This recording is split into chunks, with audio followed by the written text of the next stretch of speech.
যে পরিস্থিতি, সরকার যদি এটার কোনো পদক্ষেপ না নেয় তা আমরা যারাই এখানে আছি নিঃস্ব হয়ে যাব, আমাদের কোনো আর যাওয়ার কোনো জায়গা নাই।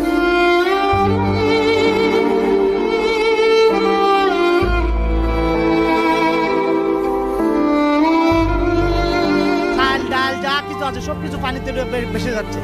আমি আমার গ্রামের মা ভাই বোন থেকে এখন আসছি, নৌকা পাওয়া যায় কিনা, পানিবন্দী হয়ে মানুষ মারা যাওয়ার অবস্থা হচ্ছে।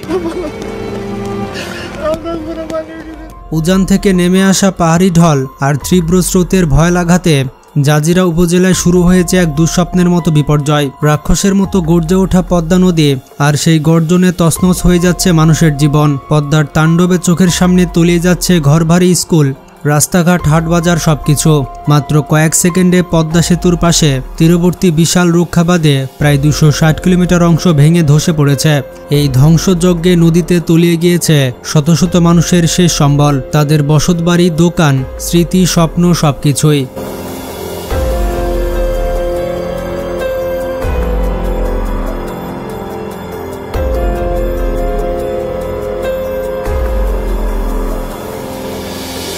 যেন এক মুহূর্তে সবকিছু হারিয়ে নিঃস্ব হয়ে যাচ্ছে অসংখ্য পরিবার। এটা কি কেবল শুরু, নাকি সামনে অপেক্ষা করছে আরো কোনো বড় বিপর্যয়? একটু পরে আপনারা দেখতে পাবেন কিভাবে পদ্মা নদী সবকিছু গিলে নিচ্ছে। একের পর এক গ্রাম, স্কুল, হাটবাজার সবকিছু পানির নিচে তলিয়ে যাচ্ছে। এই ভয়াল বন্যা কি থামবে, নাকি শীঘ্রই মানচিত্র থেকে মুছে যাবে একটি পুরো জনপদ? বন্ধুরা, হঠাৎ করে পদ্মার পারে নেমে এসেছে এক ভয়াবহ দুঃস্বপ্নের মতো দৃশ্য।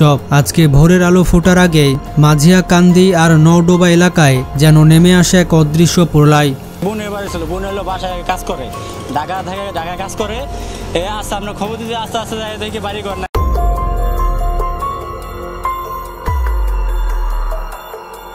তীব্র স্রোতের ধাক্কায় পদ্মা নদী রূপ নিয়েছে এক ক্ষুধার্ত দানবে, যে একের পর এক গিলে ফেলছে মানুষের ঘরবাড়ি, দোকানপাট এবং জীবনের শেষ আশ্রয়। একটা দুইটা নয়, মাত্র কয়েক ঘন্টার ব্যবধানে 15টি বাড়ি, বসতভিটা এবং 20টি দোকান নদীর গর্ভে তলিয়ে গিয়েছে। মানুষের চোখের সামনে মুহূর্তে ভেঙে পড়ে জীবনের সমস্ত স্বপ্ন, আর চারপাশে ছড়িয়ে পড়ে কান্নার হৃদয় বিদারক শব্দ। ঘুমায় রয়েছি, দেখি গাঙ্গে বাংতাছে, বাচ্চা বুচ্চা নিয়ে বেরোতে পারছি না, তাড়াতাড়ি একজন আইয়া আমাকে দইরা বের করছে। পদ্মা সেতু প্রকল্পের পাশে থাকা মুন্সিকান্দি ও ওয়াসিমউদ্দিন মুন্সিকান্দির গ্রামে অন্তত 500টি পরিবার এখন সরাসরি নদীর গর্ভের হুমকিতে।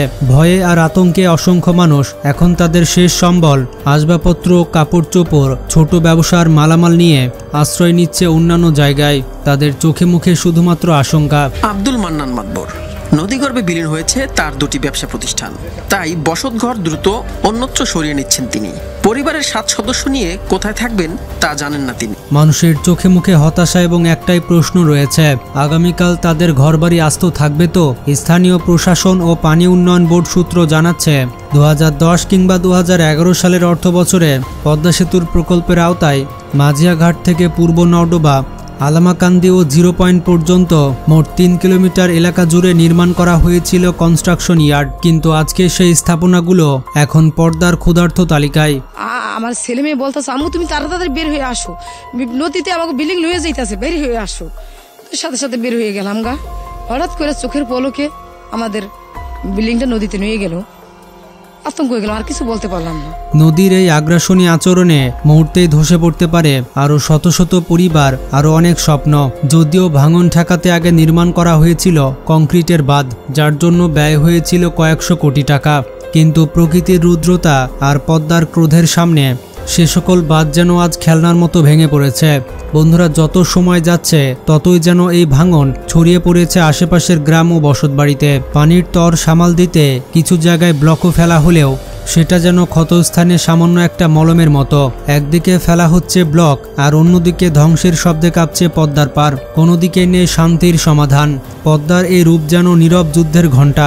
হারিয়ে যাচ্ছে মানুষের জীবন, স্বপ্ন আর ইতিহাস। আয়সা দেখি যে আমার ঘরেই নেই, কিছুই নেই, সব গেছে নদীতে।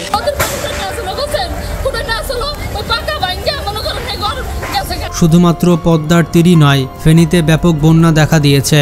ফেনী বর্তমানে শুধুমাত্র একটি জেলার পরিচয় নয়, বরঞ্চ ফেনী একটি দুঃস্বপ্নের নাম। মুহূর্তেই তলিয়ে যাচ্ছে শহর থেকে গ্রাম, রাস্তা থেকে সেতু, ভেসে যাচ্ছে মানুষের সারা জীবনের সঞ্চয়। একজন মা তার বুকের সন্তানকে বাঁচাতে গিয়ে নিজেই হারিয়ে যাচ্ছেন স্রোতের গহ্বরে। কেউ হাতে ধরে রেখেছে শিশুর ছবি, কেউ বা খুঁজে ফিরছে তার বাবা মার কবরস্থান।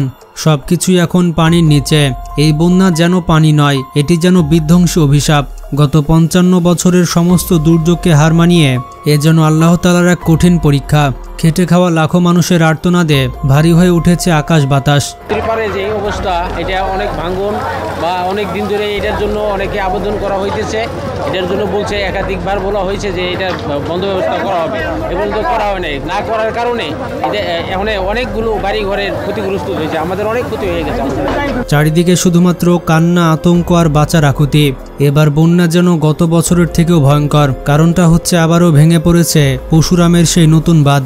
উজান থেকে নেমে আসা প্রচণ্ড পানির ঢল মুহূর্তে ঢুকে পড়ছে লোকালয়ে। তাছাড়া কয়েকদিন ধরে অবিরাম বৃষ্টিপাত হচ্ছে।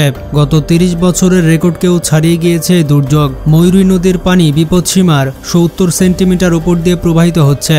এছাড়া ফুলগাছি পরশুরামের নদীর পার ভেঙেছে অতিবৃষ্টির কারণে। কহুয়া, মহি ও সিলেনিয়া নদীর তীব্র স্রোতে 350টির বেশি ঘরবাড়ি ডুবে গিয়েছে।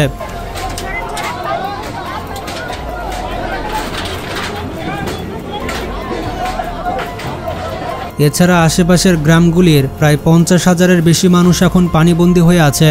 সবচেয়ে ভয়ের ব্যাপারটি হচ্ছে বাঁধ ভাঙার 24 ঘন্টা পেরিয়ে গেলেও প্রশাসনের পক্ষ থেকে কোনো কার্যকরী ব্যবস্থা দেখা যাচ্ছে না।